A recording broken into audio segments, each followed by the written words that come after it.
South Africa's apartheid regime, which lasted from 1948 until 1994, was a brutal system of institutionalized racial segregation and discrimination that denied black South Africans political and economic rights. Keep it locked here, because I'll tell you how the United States responded to apartheid and how that response evolved over time. That's coming up.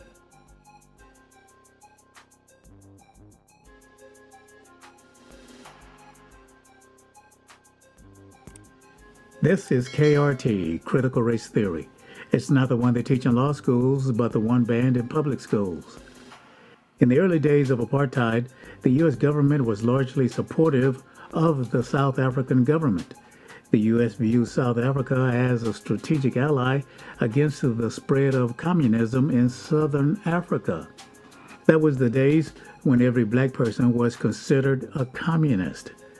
That was when FBI Director J. Edgar Hoover said that Negro unity was the greatest threat to the USA.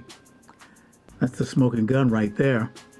The U.S. government believed that supporting apartheid South Africa would help to prevent the spread of communism in the region.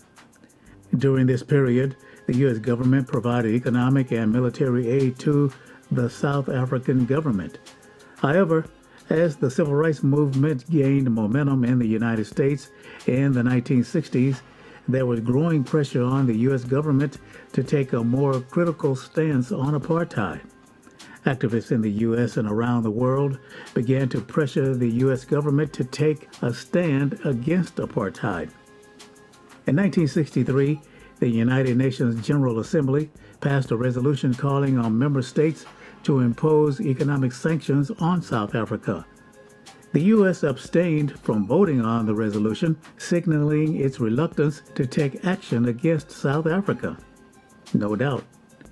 It wasn't until the late 1970s that the U.S. began to take more meaningful action against apartheid. In 1977, the U.S. Congress passed the Comprehensive Anti-Apartheid Act. It imposed a range of economic sanctions on South Africa. The U.S. banned new U.S. investment in South Africa, prohibited the sale of U.S. arms to the South African government, and restricted the importation of South African goods into the U.S.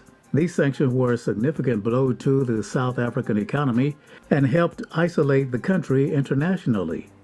In the 1980s, pressure on the U.S. government to take action against apartheid intensified.